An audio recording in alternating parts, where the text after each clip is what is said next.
오늘 이 말씀은 우리 6장에서 주기도문이라는 그 기도의 양식을 좀 배웠죠. 거기서 그 양식, 그 진리에 대한 말씀이 오늘도 여기서 반복되는 것을 볼 수 있습니다. 그 양식의 중요성을 가리키기 위하여 금식의 문제라든지 오문이라는 그런 비유를 통하여 우리에게 앞서 설명하는 것을 우리가 배웠습니다. 그렇게 제대로 된 양식을 먹어야 눈이 성해지고 그래야 두 주인을 섬기지 않을 수 있다고 이렇게 이야기를 합니다. 그래야 너의 삶의 우선순위, 먼저라는 그 말씀처럼 너희가 새로운 부대가 되어 하늘의 것을 담을 수 있는 그런 존재가 될 수 있다는 것을 우리가 앞서서 배웠죠. 그리고 7장을 시작하면서 비판, 즉 심판하는 이런 문제로 우리에게 또 설명하고 있습니다. 즉 비판하지 말라는 그 말씀의 의미는 너희가 심은 대로 거둔다든지 너희가 남을 비판하면 너희도 너를 비판할 것이라는 그런 내용이 아니라 선악과를 따먹고 이 선악이라는 패러다임 속에서 절망적 상황 속에서 살아갈 수밖에 없는 거기서 나오는 유일한 방법을 지금 우리에게 일러주시고 있는 것입니다. 그래야 그 패러다임 속에서 나와야 내가 거기서 해방, 즉 율법에서 해방된다는 것을 알 수 하기 위해서 네 안에 그 들보를 빼내라는 말이에요. 그 선악과를 따먹은 그 선악의 구조 속에 잡혀 있는 것을 네 먼저 네 속에서 해방이 되어야 네 형제도 그 안에서 해방시킬 수 있다는 내용을 우리가 앞서 배웠죠. 그래서 그 진리, 그 양식, 그걸 구하는 데에 대한 확신을 갖도록 다시 한번 우리에게 말씀하고 있다는 것입니다. 그래서 구하라 오늘 우리에게 일러주고 있죠. 그래서 구하라는 단어가 이미 배웠듯이 아이테오, 하나님이 우리에게 주신다고 하신 그것을 주세요 이런 말이란 말입니다.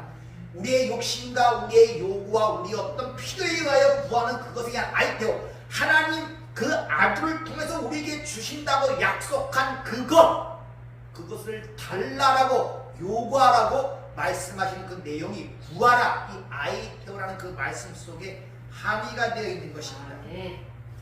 자, 우리가 이 땅에 예수를 믿고 살아가지만 우리가 이 땅에서 살아가는 동안에 우리에게 닥치는 문제나 불신자들, 즉 세상에 속한 자들이 살아가는 가서 닥치는 문제나 똑같이 매일반로 우리에게 닥친다는 사실을 여러분이 아시고 있지 않습니까?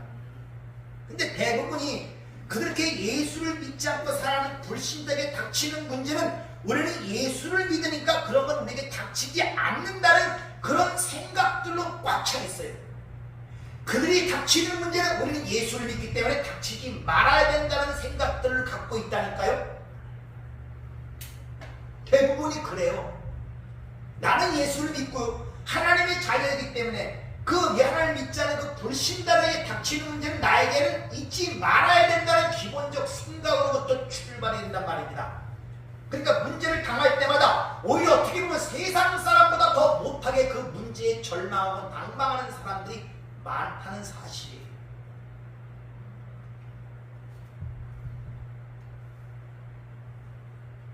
시편 34편 19절을 보면 의인은 고난이 많으나 여호와께서 그 모든 고난에서 건지신도다. 다시 말하면 하나님의 백성들은 그 고난에서 건져주신다 그러지 고난이 닥치지 않게 막아준다는 이야기가 없어요.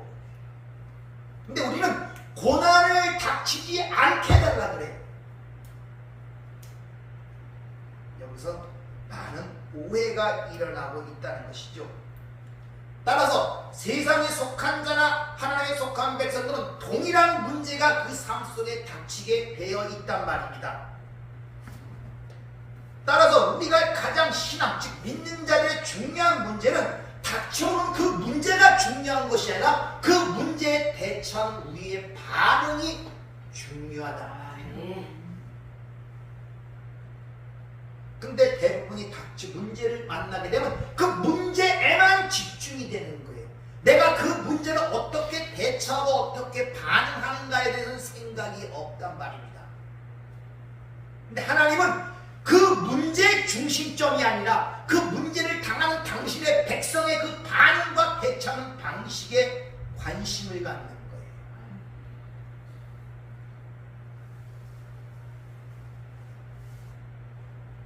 그래서 구약에서 보면은 그 약속의 땅, 가나안 땅에 들어가면은 전쟁이 없어야 되잖아요. 근데 전쟁이 있음을 얘기하고 거기서 반드시 너희들이 어떻게 그 전쟁을 대처하고 치료할 것을 반복하여 그들에게 강조하시죠. 약속의 땅 아닙니까? 하나님이 우리에게 주시는 땅, 그 땅 아무 고난도 고통도 전쟁도 없어야 되잖아요. 근데 전쟁을 얘기해요. 그래서 너희가 그 전쟁을 할 때 어떻게 해야 돼? 우리의 대처하는 방식을 그들에게 계속하여 반복하여 일러주는 모습이 성경에 기록이 되어 있잖아요.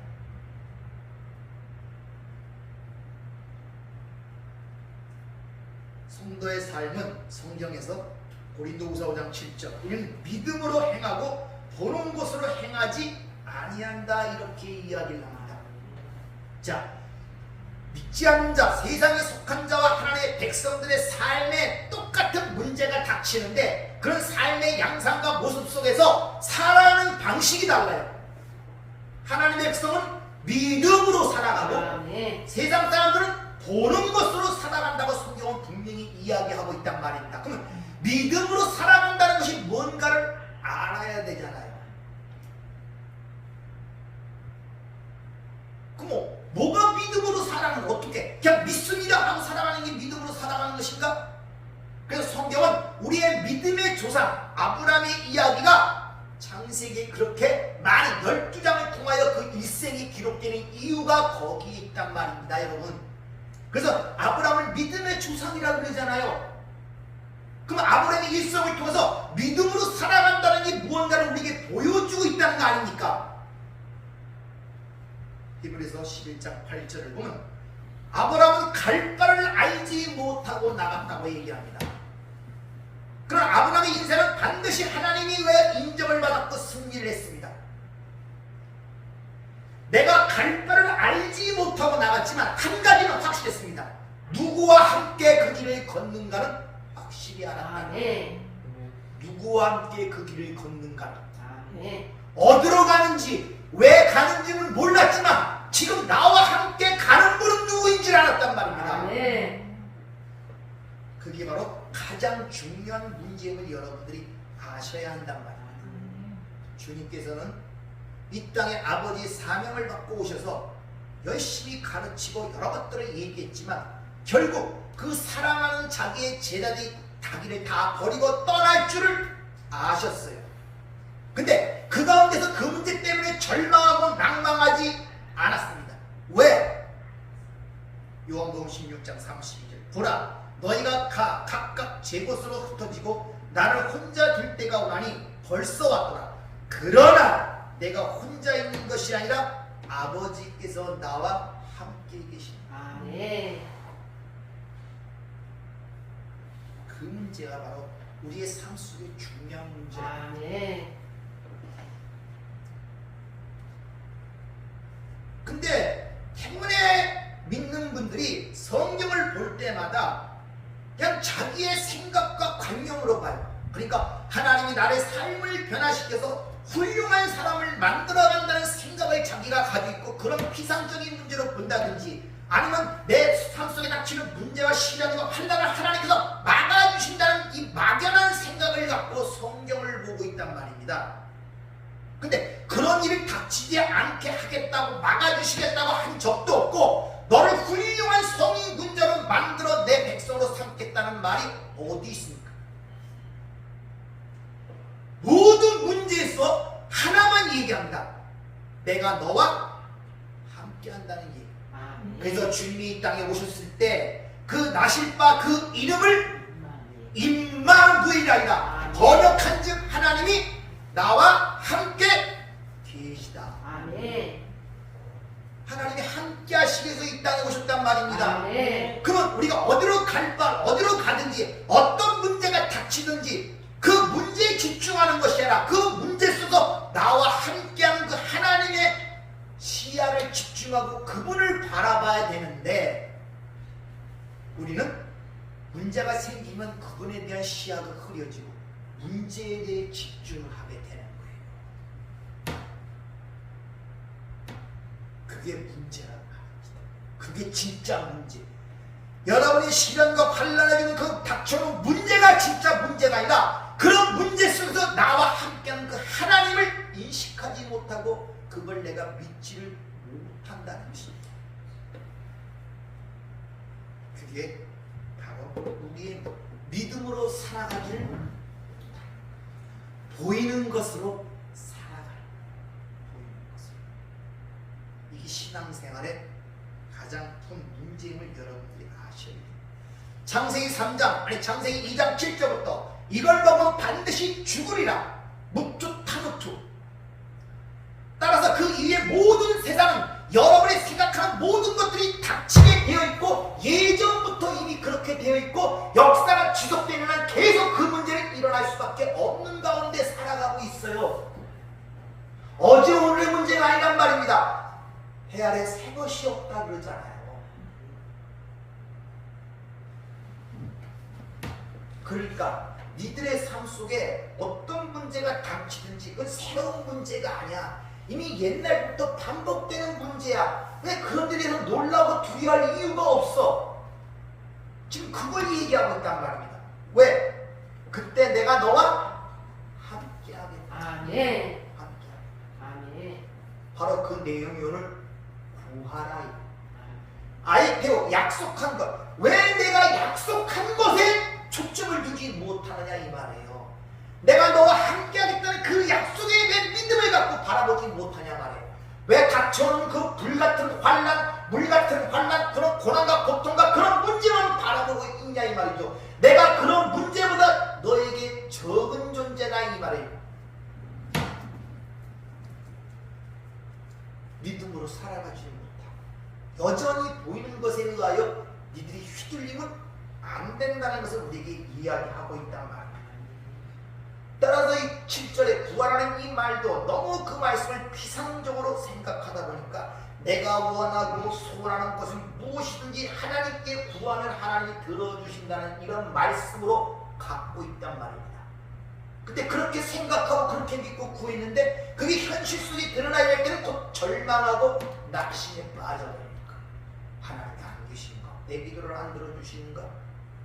분명히 구하면 참는다고 얘기해요.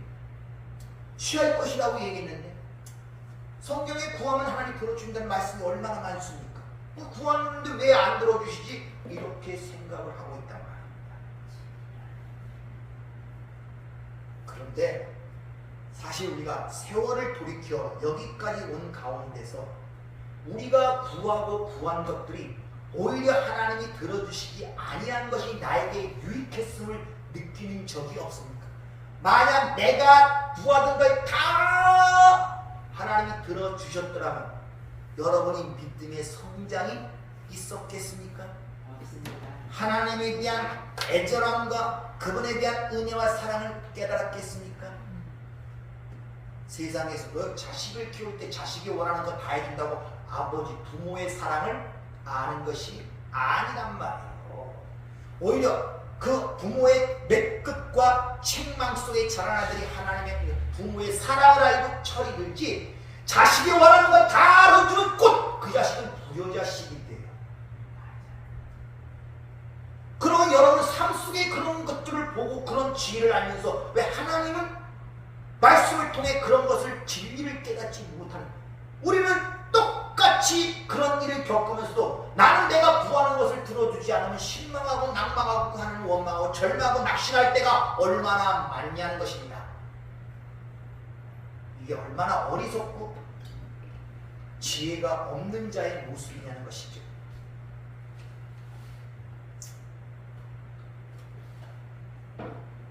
그래서 성숙한 자들은 물론 기도를 하지만 내가 원하는 걸 다 들어주지 아니했음을 감사하는 자들이 진짜 성숙한 믿음을 가진 자들의 모습입니다.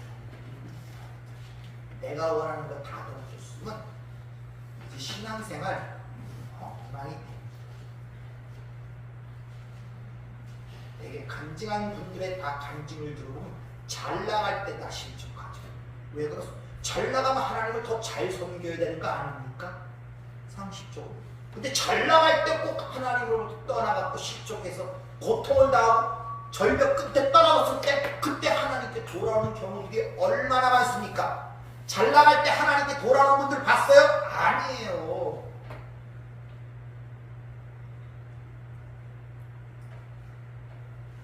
앞에도 얘기했지만 본문 7장을 시작하면서 비판, 심판이 주제로 우리에게 주어지고 있다는 것을 아셔야 됩니다. 이 생에서 우리가 살아가면서 이 생은 우리의 본향이 아님을 알아야 됩니다. 여러분이 싫든 좋든 이 세상은 우리의 본향이 아니라 본향을 가기 위한 훈련의 장소임을 아셔야 돼요.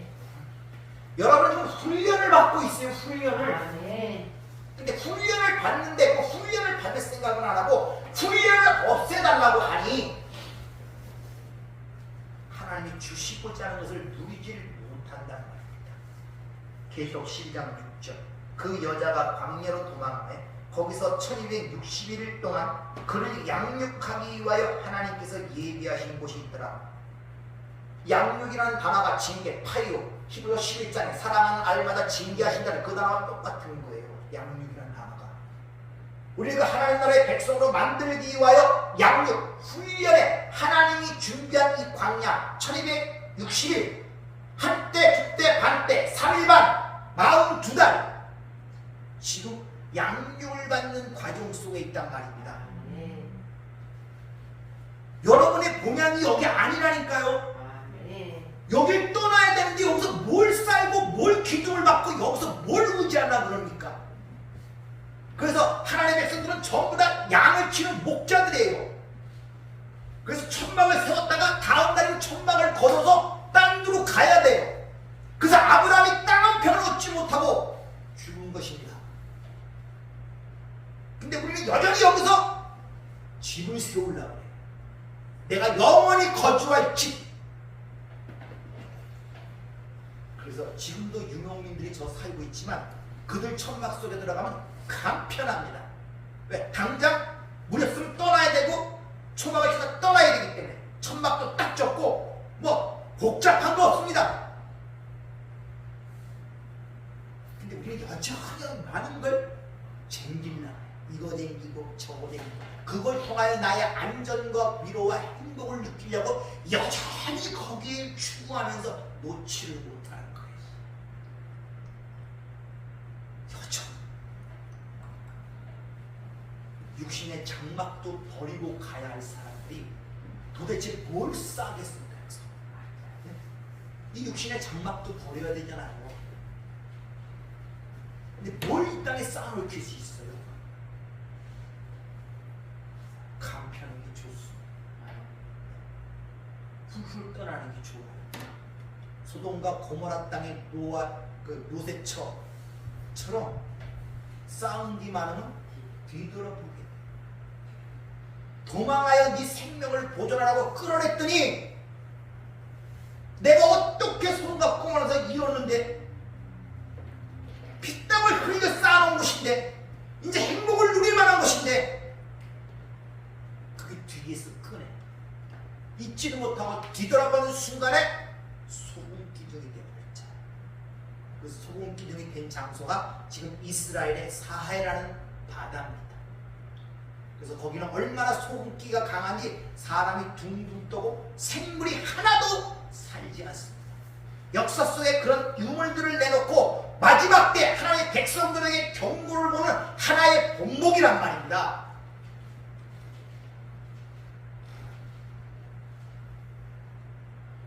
그래서 앞서 배웠듯이 첫 번째 복이 신령이 가난한 자가 복이 있는 자이다 이렇게. 그리고 하나님의 의에 목마르고 줄인 자가 배부름을 얻을 것이다 이야기하는, 즉 하나님의 도우심과 은혜가 절실히 필요한 존재임을 자각하는 자들, 그들이 바로 복 있는 자들인데 그들이 구하게 된다는 거예요.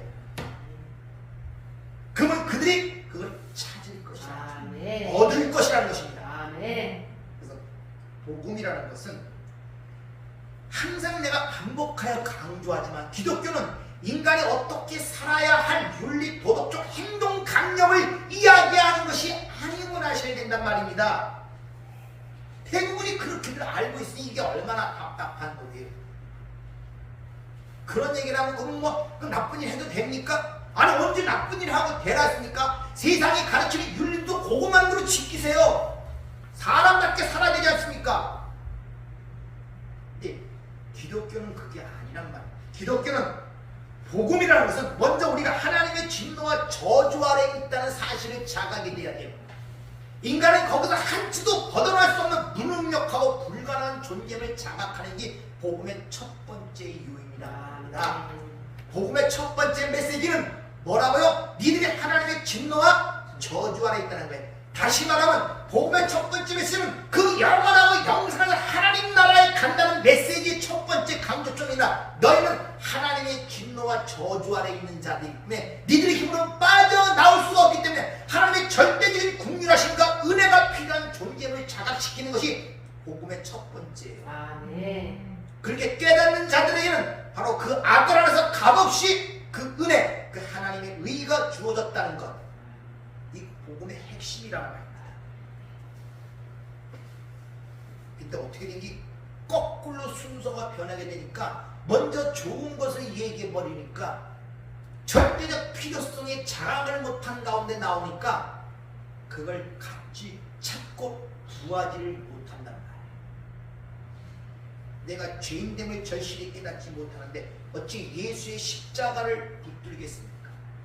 지금 내 열심히 하나님의 저주와 진노 아래 있다는 사실을 알지 못하는데 주여 나를 구원하소서 이런 외침이 어떻게 나오겠습니까? 안 나와요.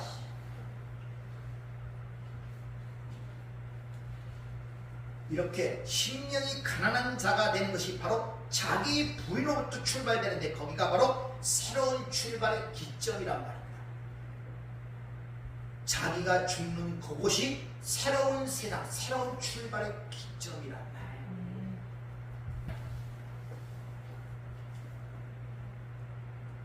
따라서 우리가 진정 그 자신의 실체를 안다면 하나님을 찾고 하나님의 은혜를 찾아야 되는데 바로 성경은 표현하기를 목마른 사슴이 신의 물을 찾듯 찾으라고 이야기합니다. 동물의 왕국 같은 데 보면은 가뭄이 오게 되면 물엉덩이가 이렇게 있죠. 그럼 물을 먹기 위해서 별로무 짐승이 다 모입니다. 그 물 속에는 악어도 있고 사자, 맹수도 있습니다. 그러나 목이 마른 사슴은 모든 그런 어떤 위협을 감안하고 물을 먹으러 올 수밖에 없어요. 왜? 아니면 자기가 죽기 때문에. 그렇게 하나님을 찾으라는 것입니다. 그런데 우리의 그 목마름은 우리가 목마르다고 단숨에 채워지질 않아요. 그래서 빌립보서 3장 12절 내가 이미 얻었다 함도 아니요 온전히 이루었다 함도 아니라 오직 내가 그리스도 예수께 잡힌 바 된 그것을 잡으려고 달려간다. 영적 성숙을 위해서 우리는 부지런히 구해야 되는데 그것을 믿음의 싸움이라고도 이야기를 할 뿐만 아니라 끝까지 견디는 자는 구원을 얻으려는 주님의 말씀의 요지란 말입니다. 그래서 주님이 그런 것을 이렇게 표현하죠. 항상 기도하라. 쉬지 말고 기도하라.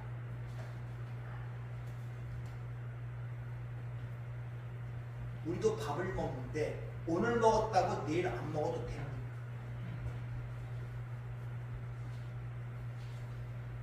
근데 영적 갈급함이 없으니까 한 끼 먹고 그걸로 영원히 먹는 걸로 생각하는 경우들이 많아요. 그리고 오늘 먹은 양식 그 은혜를 생각하고 내일도 그런 은혜 가운데 살 줄 알고 있는 착각 속에 있단 말입니다. 오늘 받은 은혜 내일은 내일 필요한 은혜를 받아야지 오늘 은혜 갖고 내일을 살아가려고 하면 안 된단 말. 그건 마치 오늘 먹은 양식 오늘 60개월 먹은 그 양식을 먹었으니까 내일은 안 먹어도 된다는 이런 어리석은 모습과 똑같단 말이에요. 우리 삶이 그렇잖아요. 우리 삶이 구원을 메타포 모형하는 것이라고 얘기를 했지 않습니까? 우리 결혼 생활은 이 땅에 태어나서 죽는 모든 것들이 그 구원을 설명하는 것, 그 구원을 우리가 몸소 체험하며 경험하며 살아가는데 그걸 보지 못하니 아무 의미가 없는 거예요.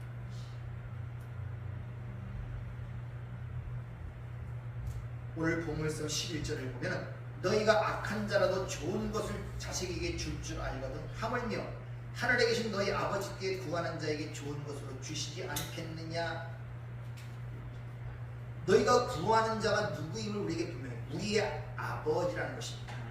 우리 신앙생활 속에서 하나님을 아버지로 인식하는 것만큼 중요한 일이 없다는 사실을 알아야 돼요. 네. 자, 말씀을 볼 때 하나님 우리 아버지께 구하라 그러면 준다는 그 내용 속에서 하나님이 우리 아버지라는 그 생각은 전혀 없어요. 그냥 구하면 준다는 거기에 모든 관심이 초점이 가 있단 말입니다. 그게 아버지든지 남이든지 상관없어요. 구하면 주면 되는 거예요.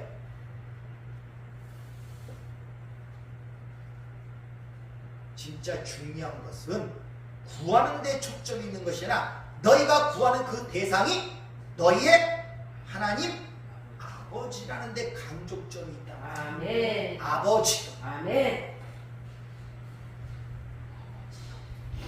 여전히 우리가 하나님을 아버지로 알지 못한다가 하는 것은 우리가 이 세상 속에 살아가면서 삶 속에서 그분을 인격적으로 친밀하게 느끼지를 못하는 거예요. 그냥 호칭이에요. 호칭. 피상 속, 상상 속의 그냥 피상. 하나님 아버지. 왜 그러냐 하면은 그 문제의 본질을 오늘 이렇게 읽어줍니다. 우리가 하나님을 아버지라고 생각할 때 대개 이 땅에 혈육 간의 부성애적인 기초로 생각하여 하나님을 아버지로 생각하기 때문에 그래요. 이 땅의 아버지라는 그 부성애적 기초, 그 생각으로 아버지. 이 땅에 생각하는 부성애적 아버지는 육체적인 아버지이기 때문에 만질 수도 있고 보도 있고 혼내고 그러단 말입니다. 근데 그 하나님은 여기신데 만지지도 보지도 알지도 못하니 전혀 다른 개념이란 말입니다. 근데 주의해야 할 것은 바로 우리가 생각하는 이 땅의 혈육적인 부성애적인 그런 아버지의 모습으로 생각하시면 안 된다는 거예요. 그래서 뭐라고 얘기하느냐, 너희가 악한 자라도 이렇게 얘기해요. 악한 자란 말입니다. 온 인류를 지칭하는 거란 말이에요. 악한 자. 그래서 요한복음 8장 44절 너희는 너희 아비 마귀에서 났으니 너희 아비의 욕심대로 너희도 행하고자 하느니라. 그는 처음부터 살인한 자요 진리가 그 속에 없으므로 진리에 서지 못하고 거짓을 말할 때마다 제 것으로 말하나니 이는 그가 거짓말쟁이요 거짓의 아비가 되었습니다.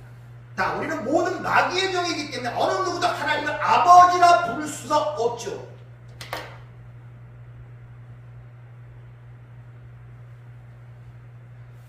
신앙생활이 여러분이 힘든 점이 아니 힘든 게 아니라 여러분이 왜 삶이 자유롭지 못하고 왜 여전히 그 장소에 머무르는가를 잘 보셔야 돼요. 이 세상의 대부분의 어떤 사람이 성공했습니다. TV에 나와서 자기 성공을 얘기합니다. 그러면 그 성공만 봐요. 그 사람이 어떻게 태어나서 어떤 여정과 과정을 통해서 거기에 올라가는 그 과정은 전혀 생략이 돼버려요. 하나님이 우리에게 좋은 거 주신다면 하나님 아버지는 누가 상관없고 좋은 것만 생각하는 거예요. 그리고 아버지가 기가 생각하는 게 이 땅에 우리의 생각에 부성애적 아버지의 개념으로 그 하나님을 생각하고 있단 말입니다. 그러니까 이런 말씀들을 들을 때 별로 그렇게 그게 안 오는 거예요. 과정이라는 게 여정을 통해서 내 신앙이 견고해지고 분명한 영적 통찰력과 어떤 지식적인 게 성장해야 되는데 그게 되질 않는 거예요. 그럼 우리가 악한 자라면 하나님을 아버지라 부를 수가 없잖아요. 그럼 어떻게 하나님을 아버지라 부를 수 있는가에 대한 당연한 의문이 나와야 되지 않습니까? 이게 과정이란 말이다. 과정. 근데 그런 과정을 싫어해요. 다시 말하면 국민학교, 중학교, 고등학교, 대학교를 나오지 않고 바로 사회에 지쳐서 어떤 성공을 이루려고 그러고 명성을 얻으려는 그런 과정, 대부분의 심정들을 갖고 있단 말입니다.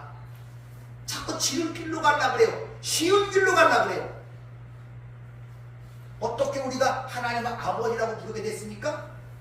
생각대로 설명을 해보세요. 우리 마귀의 종이었는데 어떻게 불의한 자가 거룩하신 하나님을 아버지라 부를 수 있는 그 위치에 오게 되었냔 말입니다. 예? 어떻게 그렇게 됐습니까? 거기 대답이 못하잖아요. 감동이 없어요. 그러니까 나 같은 악한 자가 어떻게 그 거룩하신 하나님을 아버지로 둘 수 있고 부를 수 있고 기도할 수 있는 그런 위치에 이르는가? 그 과정을 모르니까 그냥 하나님 우리 아버지시지 그냥 그런 정도예요. 감동과 감격이 없어. 요한복음 1장 12절 13 영접하는 자 곧 그 이름을 믿는 자들에게 하나님이 자녀가 되는 권세를 주셨으니 이는 혈통으로나 육적으로나 사람의 뜻으로 나지 아니하고 오직 하나님께로부터 난 자들이니라.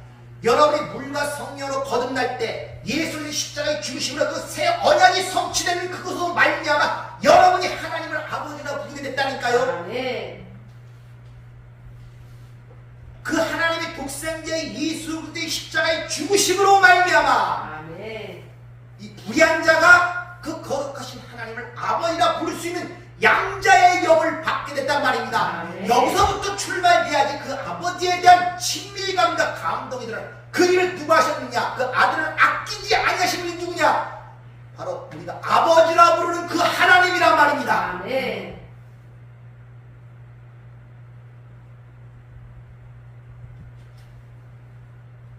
이런 밀접한 인격적 안 속에서 그 가지 않으니까 하나님을 아버지라 불러도 감동이야. 내가 그 어떻게 그 위치에 오르게 되어 있는, 그러니까 친밀감이 없어. 왜냐?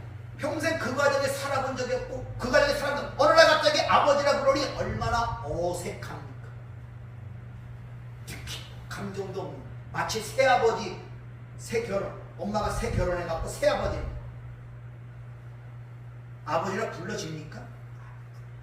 그냥 법률상 아버지라고 하니 어쩔 수 없이 아버지라는 것이지 어떤 인격적 친밀감이나 그런 것이 전혀 교류가 되지 않아요.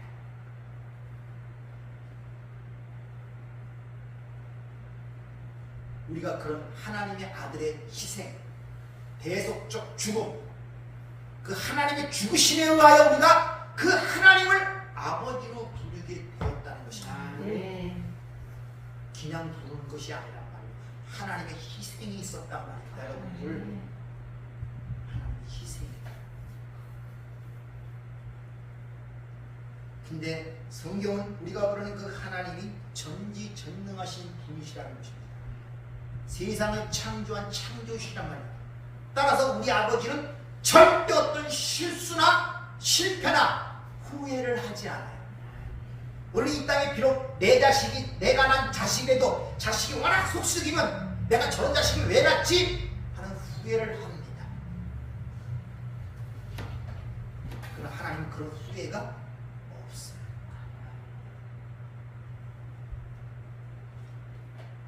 이런 거 하나만 마음에 닿아도 얼마나 삶이 편해지는 줄 몰라요, 여러분들. 네. 그거 하나만 진짜 마음에 닿아도 좀 잘못하면 하나님께 혼날까봐 벌벌 떨고 나를 뭐 먹나 맨날 현미경 같은 눈으로 보고 나를 어떻게 사나 맨날 이렇게 감시하고 감찰하는 그런 하나님, 감찰하시는 하나님으로 생각하면서 벗어나게 된단 말이에요. 그래서 오늘 말씀을 보면 어찌 떡을 달라는 자에게 돌을 주겠느냐 이렇게 얘기하죠. 무슨 말입니까? 이것이 먹지 못하는 돌덩어리를 주겠냐 그런 뜻이겠습니까? 성경에서는 돌을 누구에 했습니까? 예수. 율법, 육신의 예수, 십자가에 죽을 예수. 떡은 하늘의 양식, 생명의 양식, 진리. 어찌 그 진리를 주고 생명의 양식, 하늘의 만나를 주지 이 땅에 죽어야 율법적 대표인 그 율법을 넣어주고 너를 죽이겠느냐 이런 말이에요. 다시 말하면 너희들의 행위가 이렇고 저럼에 따라서 그걸 일일이 판단하여 벌을 주는 그런 것들을 내가 너를 보겠느냐 이런 말이란 말입니다, 여러분들.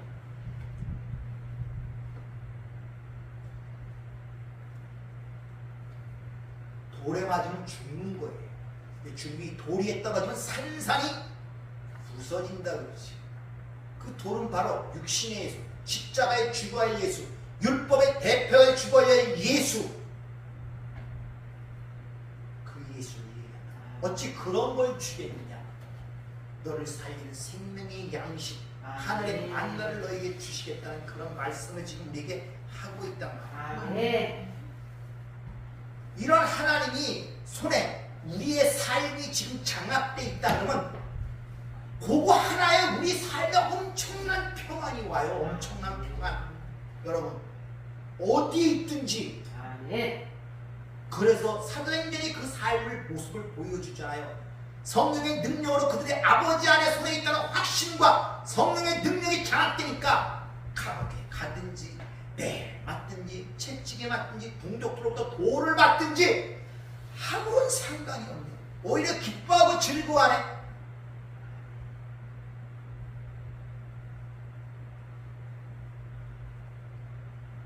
하물며 하늘에 계신 너희 아버지께서 구하는 자에게 좋은 것으로 주시지 않겠느냐.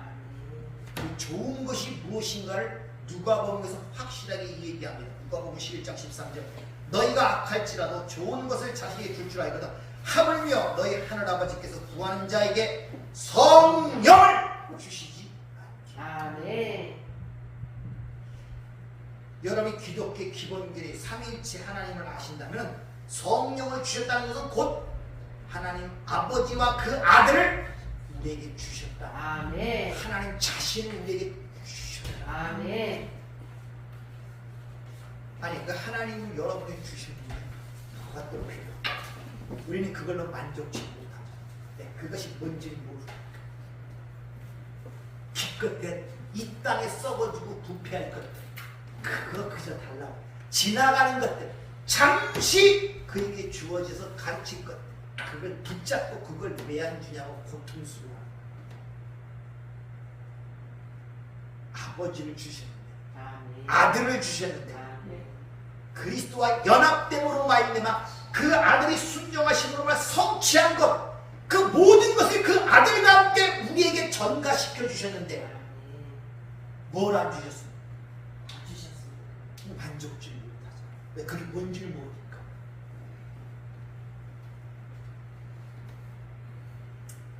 고린도서 1장 30절 너희는 하나님으로부터 나서 그리스도 예수 안에 있고 예수는 하나님께서 나와서 우리에게 지혜와 의로움과 거룩함과 구원함이 되었습니다.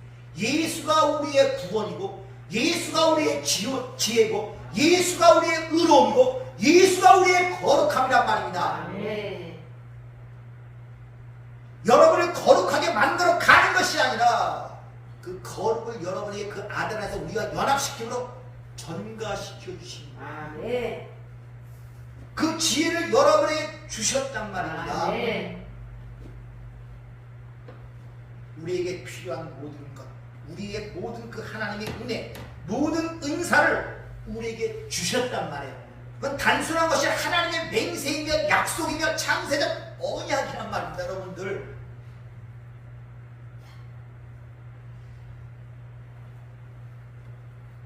그래서 7절에 보면 구하라, 찾으라, 두드리라 이 모든 것이 현재 명령형 능동태입니다.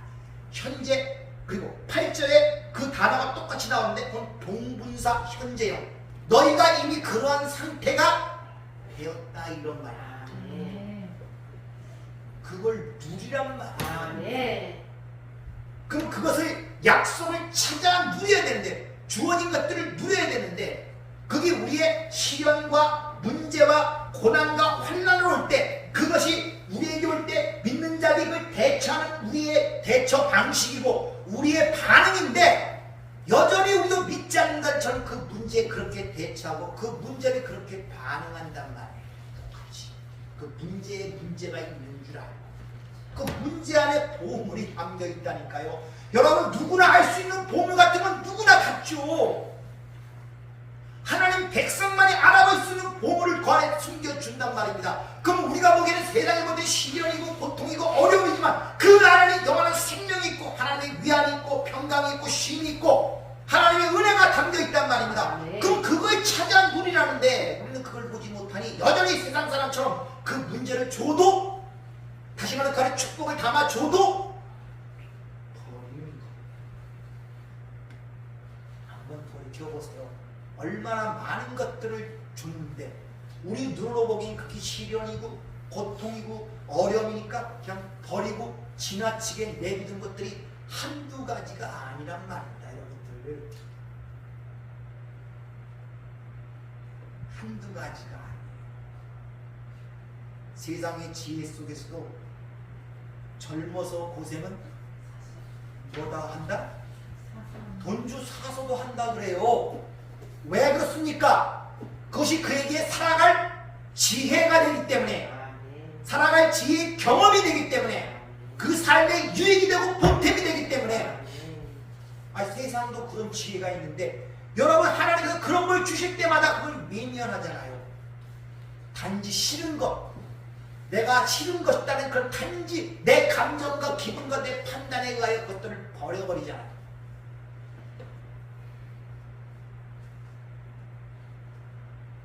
그러니까 하나님이 줘도 누리지 못하는 삶이 돼요.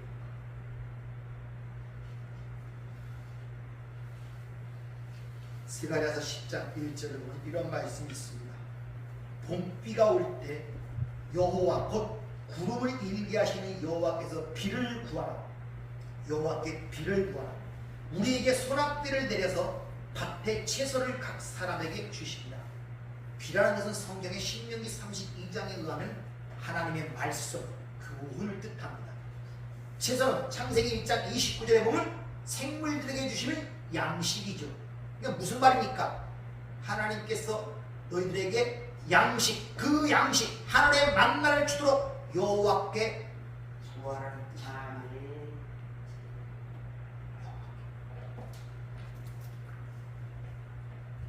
그래서 오늘 구하라, 찾으라, 두드리라.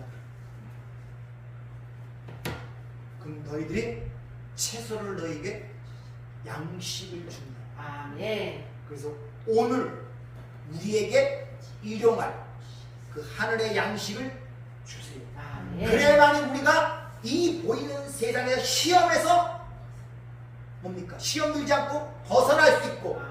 이 보이는 세상의 악에서 우리가 나올 수 있고, 아멘. 그런 자에게 그 아버지의 권세와 능력이 있게 된다는 것이 주기도문의 내용을 우리가 배웠잖아요. 아멘. 그걸 오늘 다시 한번 반복합니다. 아멘. 그러면은 악한 자라도 자식에게, 이 죄인된 자식, 죄인들 세계에서도 죄인들의 자식들도 그렇게 그들의 악한 것, 돈을 주지 않는다. 떡을 낳는데 돈을 주지 않는데 어찌 하늘에 계신 너희 아버지께서 좋은 것, 성령을 통해서 내가 나의 모든 것을 너에게 쏟아붓지 않겠느냐. 아멘. 그런 안타까움을 갖고 지금 주님이 말씀하고 계시단 말이에요. 아멘. 이 진리를 알고 믿으신다면 그 아버지는 나에게 관심을 갖지 않을 수가 없죠. 왜? 자기 자신을 줬는데. 아멘. 여러분이 자식들에게 왜 그렇게 관심을 갖고 애정을 갖고 돌보십니까? 내 일부기 때문에 그래요. 내 몸을 통해 나왔기 때문에. 아멘. 그래서 그렇게 관심을 갖고 애정을 갖고 돌보려고 그러고 간섭을 하는 것입니다. 하물며 하나님이 우리에게 들어와 나와 연합이 되어 있는 상태인데 어떻게 관심을 갖고 계시지 않겠냔 말이지. 당연히 나를 돌보시고 인도하시고, 그리고 당연히 그런 걸 통하여 나를 통해 하나님 자신의 계획과 목적을 이루시길 원하시기 위해서, 하나님의 그 뜻을 이루기 위해서 아멘. 강간한 자로 만들어 간다는 사실이 당연한 거 아닙니까? 아멘. 당연하잖아요. 여러분 자식을 그렇게 키워가듯이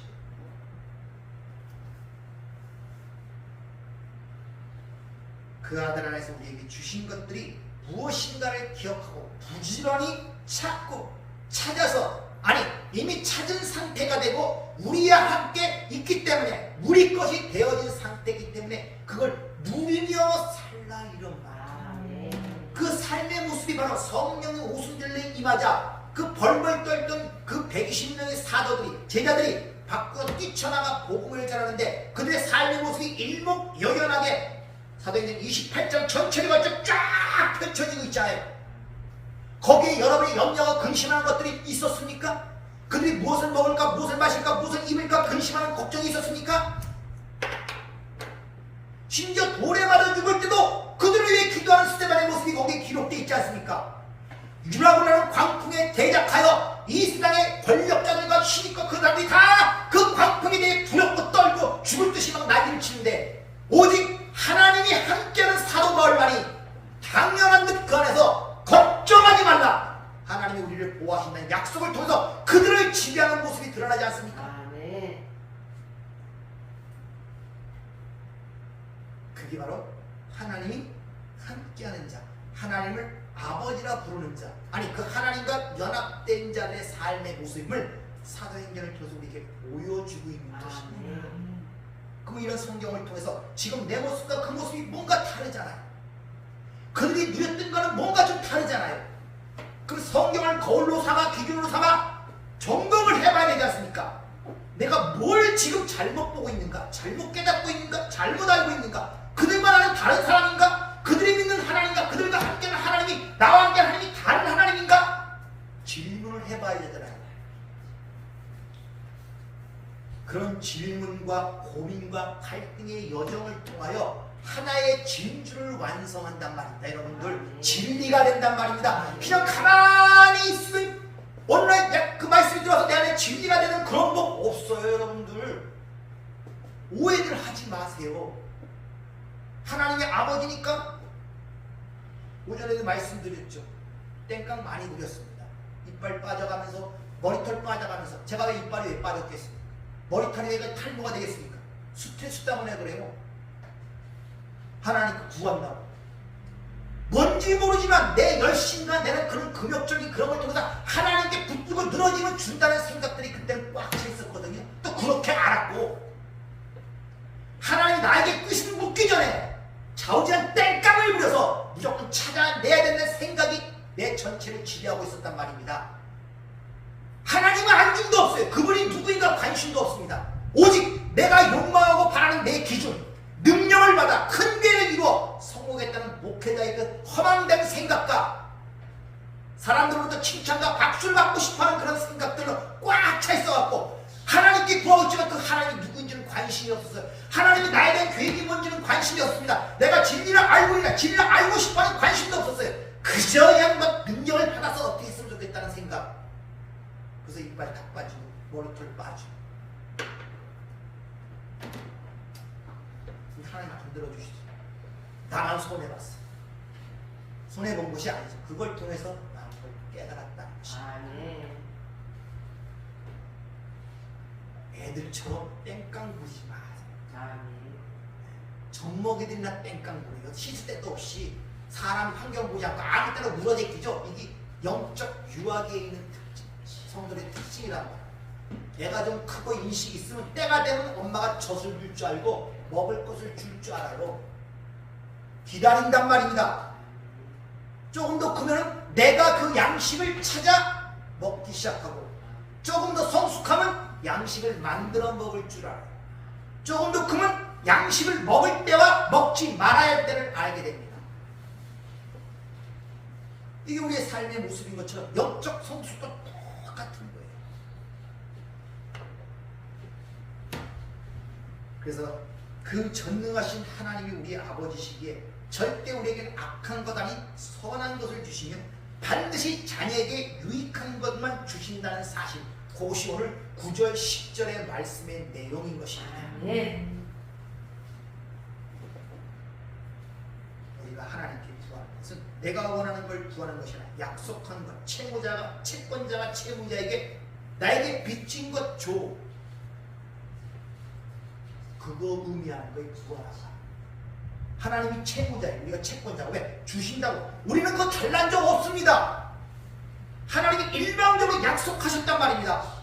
일방이 주신다고 약속하셨단 말입니다. 그러니까 그거 주세요. 그거 주세요. 그거 주세요. 주신다고 약속하지 않습니까? 아멘. 그거 100% 응답이 된다. 아멘. 따라서 성경은 하나님의 약속으로 꽉 차 있는 것입니다. 아멘. 성경을 보는 방법을 두 가지를 말씀드렸죠. 구원의 섭리로 보는 시각과 하나님의 약속, 언약으로 보는 시각. 여러분들이 그 아들 안에서 우리에게 주신 것들을 부지런히 구하고 찾고 두드려서 여러분이 이 땅에서 누리는 삶이 돼야 돼요. 아멘. 그것이 하나님 아버지께서 우리에게 원하시는 모습임을 오늘 주님께서 오늘 본문 말씀을 통해서 우리에게 일러주고 있다는 사실을 기억하시고 받은 것들을 하나도 놓지 않고 누리는 삶이 되기를 부탁을 드립니다. 아멘. 은혜롭고 자비로우신 아버지 하나님, 우리는 어리석기가 말로 다 할 수가 없습니다. 어찌 한순간도 하나님 붙잡아 주시지 않고 여전히 땅에 속한 대로 살아갈 수밖에 없는 연약한 존재. 그러나 하나님의 오래 참으심과 그 자비하심과 국률하심과 졸지도 주무시도 아니하시고 우리를 포기하지 아니하시고 그 능력의 손을 붙잡고 있기에 우리가 여기까지 왔습니다. 아멘. 다시 한번 오늘 이 말씀을 통해 그 하나님의 은혜에 감사와 찬양을 올려드립니다. 아멘. 하나님 참으로 위대하심을 찬양할 수밖에 없습니다. 아멘. 아버지 너무나 감사를 드립니다. 아멘. 이 손 놓지 마시고 주님 만나는 그날까지 꼭 붙잡고 저희들을 인도하여 주시옵소서. 아멘. 예수님 이름으로 기도하옵나이다. 아멘.